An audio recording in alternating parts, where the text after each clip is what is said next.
Okay, welcome back to this next part on Fianna Fáil from 1932 to 1939.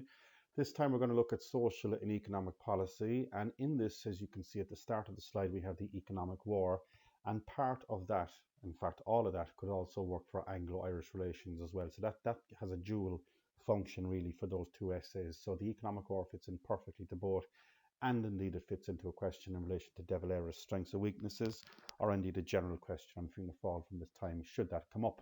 We'll also be looking at agricultural policy, other aspects besides the economic war, industrial policy, and also some Fianna Fáil social policy as well.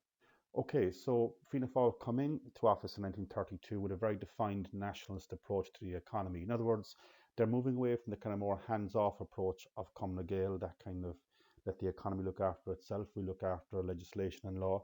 Fianna Fáil were a bit more kind of involved in terms of planning, not always necessary to the good of the country, by the way, but they were also very much trying to, I suppose, break links with Britain as well. Be seen in a number of ways. As I mentioned, first of all, they're far more involved in the economy, and that would be kind of, very much a hands-on effort in both industry and agriculture. De Valera and Fianna Fáil also wanted to kind of promote Irish resources, such as things like Irish turf, the fishing industry, which up to this point had really not been really given much attention, and to try and foster other Irish industries, which were few and far between, by the way, 30s.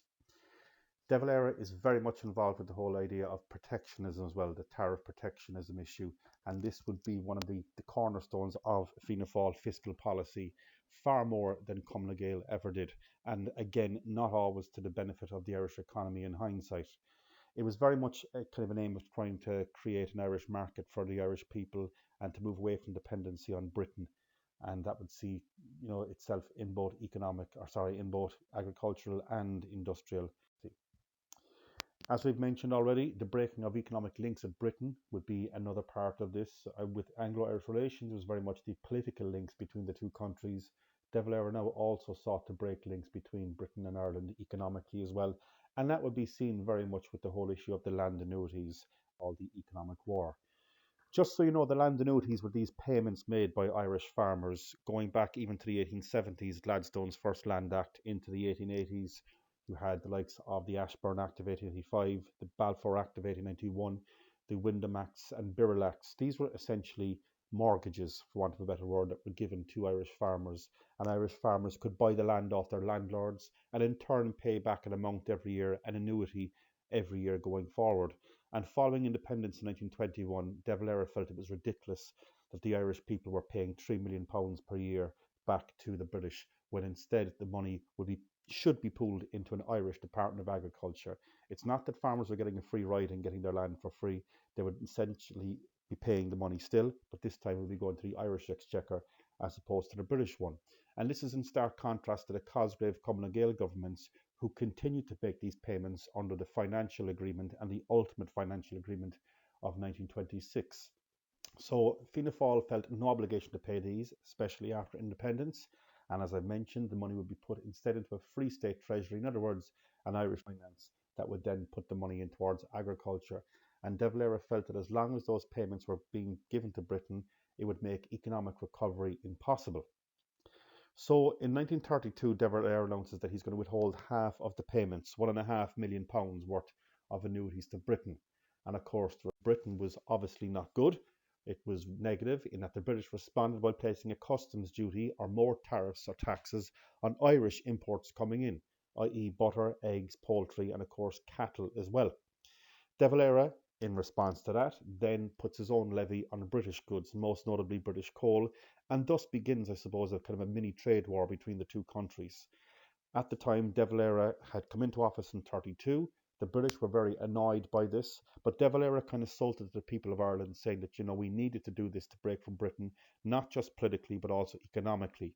And that was kind of validated somewhat in 1933 after a snap election when De Valera and Fianna Fáil returned first majority. So as the economic war progresses into 1934, both sides are beginning to feel the pinch.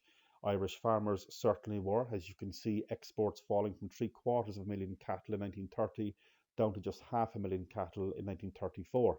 And other products as well, such as poultry, dairy produce, was also taking a hit. This led to increased unemployment in farming and as a result increased immigration. And because of the shortage of goods and the cost of goods going up as well, the cost of living rose as a result. So everybody, be it farming or indeed the wider community, were also feeling the pinch as a result of war. Eventually, some kind of compromise would have to be reached, and by 1935, the British Treasury representative Sir Warren Fisher and the Irish High Commissioner in London, J.W. Delany, had met, working on behalf of their governments, and they came together in what was called the Coal Cattle Pact of 1935. And this essentially eased the tariffs on both Irish cattle going to Britain and British coal coming in here. At the time, there was a famous slogan, burn everything British but their coal. So, in that respect, it kind of led to the bettering of relations over the next few years and eventually paved the way for the Anglo Irish Agreement 3 years later in 1938. This Anglo Irish Agreement is perhaps De Valera's finest political achievement, and I think later in years to come he would say that himself.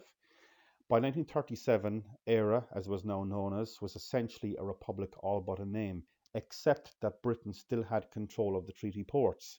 And the incoming Prime Minister at the time, Neville Chamberlain, was eager to kind of better relations with the Irish, and especially with the situation in Europe worsening with Hitler, they wanted to kind of come to some kind of conclusion to this economic war. And this happened April of 1938. On the 25th of April, three separate Anglo-Irish agreement clauses were signed. First of all, the Defence Agreement, which saw the handing back of the treaty ports. That is Lough Swilly, Bearhaven, and formerly Queenstown, now Cove. So that basically meant that the British were now gone out of Ireland, out of Irish naval bases, and this really then made us, I suppose, fully in control of our own destiny. And the timing was vital for this because the following August, September of 1939, Britain would be at war, and thankfully we could propose and indeed follow through a policy of neutrality. The trade agreement would also be another element in relation to the whole situation of land annuities. Ireland would pay a one-off payment of £10 million, and that would settle the cause of the issue, that is the land annuities once and for all. And in return as well, another agreement in relation to trade was the whole issue of tariffs. This would now be lifted, that both countries would now lift tariffs against each other's, not just cattle, but all areas of agricultural produce and indeed British consumer goods coming in here. So that's the economic war, and as I said, it's a major part of the economic policies of the Fianna Fáil government, but also an Anglo-Irish policy question as well, and indeed a question on the strengths and weaknesses of De Valera.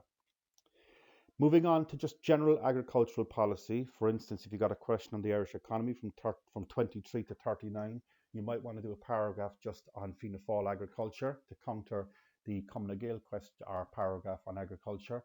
The Minister for Agriculture was a guy called James Ryan, and he was responsible for the whole area of farming, which was still the biggest money spinner in the country. And Fianna Fáil, unlike Cumann Gael, wanted to return to tillage farming. Cumann Gael would have been very much the farmer of the big farmer, the livestock, cattle, beef exported orientated farming. Fianna Fáil felt that tillage farming, i.e. crops and mowing the land, etc., ploughing the land, would lead to more job creation. They also sought to break up the large ranch-style farms, and this again was appealing to the smaller farmer who were now voting for Fianna Fáil in these elections. There would also be an increase as well for most regular holdings. So again, this gave the smaller farmers some kind of hope that their plot. Self-sufficiency was a big part of this as well. And again, protectionism kind of drove this idea that we would be able to cater for ourselves and feed ourselves. And that was a big part of Fianna Fáil policy. Like tillage farming, for example, later on would become compulsory. In other words, that every farmer had to have some amount of land for tillage, such as crops, sugar, wheat, barley, etc. The Land Commission, a government agency, would also widen its powers in terms of involvement in agricultural produce, inspection of lands, etc. And they also sought to educate and assist farmers in new methods and better marketing of produce as well for the home market and indeed abroad. Overall, the agricultural policy of Fianna Fáil was of somewhat mixed results. Of course, it's greatly overshadowed by the economic war of the 1932 to 38 period. In fact, the numbers working in farming had fallen from 652,000 down to 587,000 by 1938. Again, a major result of that being from the Also, I mentioned a while ago about tillage farming. A guaranteed price was given for Irish wheat, while prices, while high prices were offered to sugar beet producers as well. At this time, the Irish sugar industry was growing. They had factories in both Mallow and Tuam, I think, and Carlow as well.